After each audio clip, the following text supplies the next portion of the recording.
어릴 때 할머니께 자주 들었던 이야기입니다. 할머니가 어려서 계시던 마을에는 토굴이 하나 있었다고 합니다. 어린아이도 몸을 구부려야 간신히 들어갈 크기의 굴이었는데 특정한 날이 아니면 항상 입구가 막혀 있었다고 합니다. 그 특정한 날은 음력 1월 15일 정월 대보름 다음 날인 음력 1월 16일 귀신날입니다. 귀신날은 일본의 백귀야행과 같이 저승길이 열리는 날인데 그날이 되면 굴 입구에 차곡차곡 쌓인 물건들을 꺼냈습니다. 항상 어른들이 도맡아 굴을 열어두었는데 이상하게 어린아이들은 근처에 오지 못하게 했다고 해요. 할머니의 아버지, 그러니까 저에게 증조할아버지께서 설명하시길 그 굴은 아귀도와 이어진 장소라고 했습니다. 이 이야기는 그 마을의 아주 오래된 이야기입니다. 아주 오랜 옛날 이 마을에 살았던 동이라는 청년이 있었습니다. 청년의 어머니는 병환으로 일찍 세상을 등지셨고 아버지는 홍수에 휩쓸려 돌아가셨다고 합니다. 17살 남짓한 나이에 어린 여동생과 둘이 살아가야 했죠. 이 청년은 먹고 살기 위해 마을의 온갖 잡일을 다 했다고 합니다. 하지만 천혜고아가 된 동이를 그리 따뜻한 눈으로 반겨주지는 않았습니다.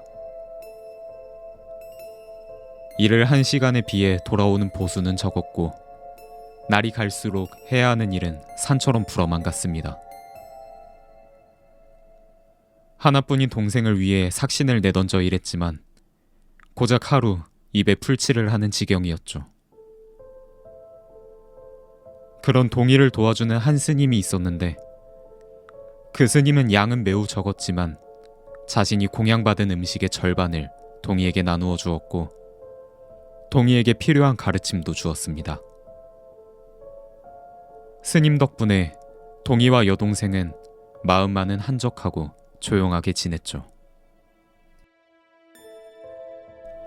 하지만 그렇게 조용할 것만 같던 마을에 불길한 일이 일어났습니다. 저장한 곡식과 식량이 죄다 썩어가고 마을 입구에 세워놓은 장승이 두 갈래로 쪼개지며 가축이 한 마리씩 없어지기도 하고 무언가에 놀라 길에서 객사한 노인들의 시신이 발견되었습니다. 계속되는 기현상에 마을 사람들 모두가 겁에 질려 있을 때 스님이 나서 이 현상에 대한 해결책을 말해주었죠. 이 마을 어딘가에 아귀도와 이어진 입구가 있습니다. 아귀도에는 아귀라는 귀신이 존재하는데 이 귀신은 아무리 먹어도 굶주림에 시달리는 귀신입니다. 곧 정월대보름이 지나고 귀신날이 오면 아귀도의 입구가 열려 더 큰 사단이 일어날 것입니다. 그 전까지 어떻게든 제가 막아볼 테니 모두 제 말을 따라주십시오. 스님의 말에 마을 사람들은 긴가민가 했지만 밤새 절에서 기도를 드리는 스님을 기점으로 마을의 기한 현상이 줄어들었고 그 장면을 목격한 마을 사람들은 곧 스님이 시키는 대로 움직이기 시작했습니다. 물론 동이도 언제나 그랬듯 이를 도왔죠. 가장 처음 시작한 일은 아귀도의 입구를 찾아내는 일이었습니다. 며칠 내내 기도를 하며 마을 구석구석을 돌아다니던 스님은 마을 중간에 있는 작은 언덕에 토굴을 만들라 지시하였고 그 자리에는 하루아침에 비좁고 아주 깊은 토굴이 생겼습니다. 스님은 남은 몇 주를 그 토굴 앞에서 지냈으며 마을 사람들에게 받은 한돼 남짓의 공양미로 몇 주간 한 숟가락 양의 바로 공양을 하며 공양 후 남은 물을 토굴에 뿌렸죠. 몇 차례 그 장면을 본 동이는 궁금함에 스님께 여쭙습니다. 스님, 그 물은 왜 뿌리시는 겁니까?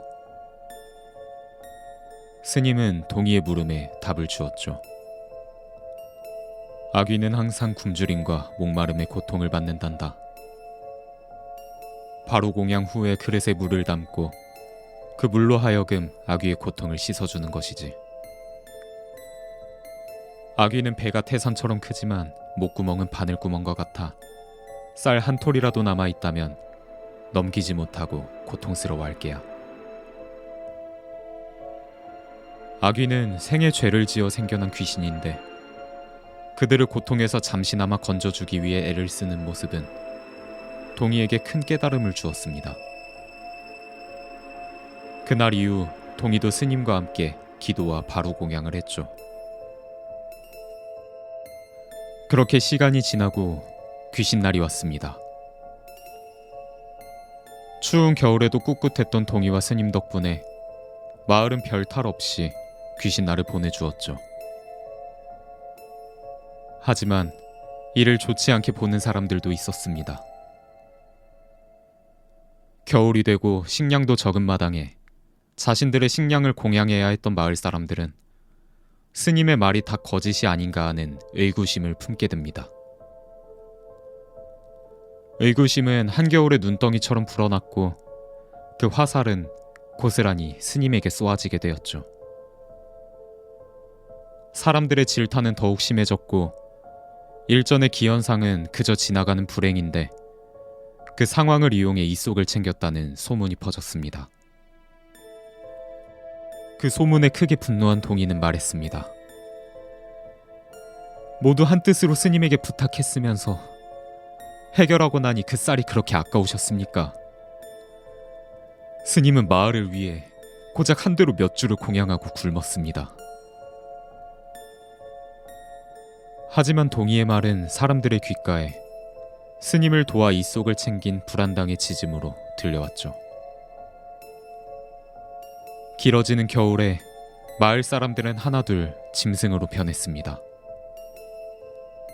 급기야 식량을 숨긴 것이 분명하다며 스님의 절을 급습해 물건을 뒤지기 시작했고 이미 눈이 반쯤 돌아간 사람들은 자신들이 굶어 죽을 거라면 스님을 먼저 죽이겠다 으름장을 놓으며 이내 절에 불까지 질렀습니다.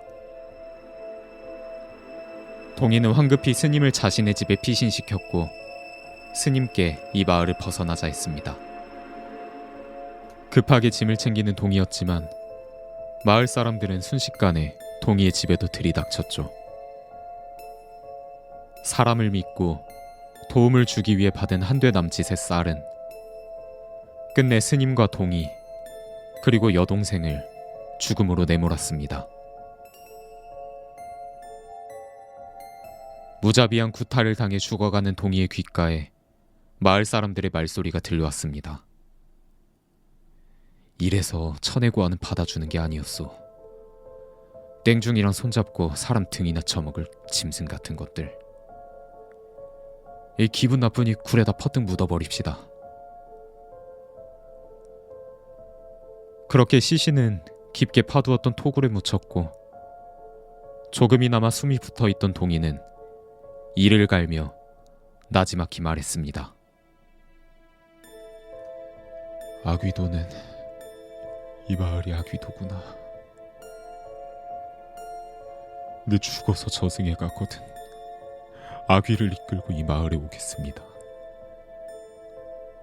부디 모두 굶주림과 목마름에 고통스럽게 죽어가십시오.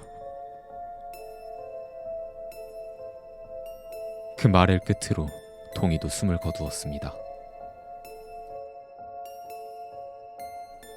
자신들의 욕심으로 사람을 죽인 마을에는 곧이어 끔찍한 불행이 닥쳐왔죠. 봄이 되어도 눈이 녹지 않았고 산과 들에는 썩은 내가 진동을 했으며 풀과 나무는 말라 죽어갔습니다. 밤이 되면 부엌에 솥을 갈가대는 소리가 끊이질 않았습니다. 끝없는 기근으로 말라 죽어가는 사람들은 마치 아귀와도 같은 모습을 하고 있었죠. 그럼에도 자신들의 잘못을 알지 못하고 모두가 죽어갈 즈음 마을 한 구석에서 목탁 소리가 들렸습니다. 그 소리는 불에 타 없어진 절이 있던 터에서 들려왔습니다.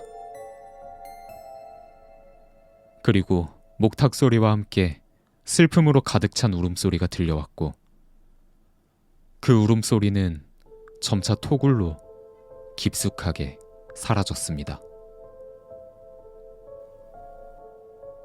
이제야 스님과 동이를 기억한 마을 사람들은 해마다 찾아오는 귀신날 동이와 아귀를 위해 토굴에 음식을 넣어두었고, 욕심으로 죄를 지었던 어른들은 나이가 되면 굴 앞에서 바로 공양을 했다고 합니다. 그리고 절이 있던 자리에는 스님을 위한 무덤을 만들었습니다. 현재도 아주 가끔 목탁 소리와 울음소리가 들려온다고 합니다.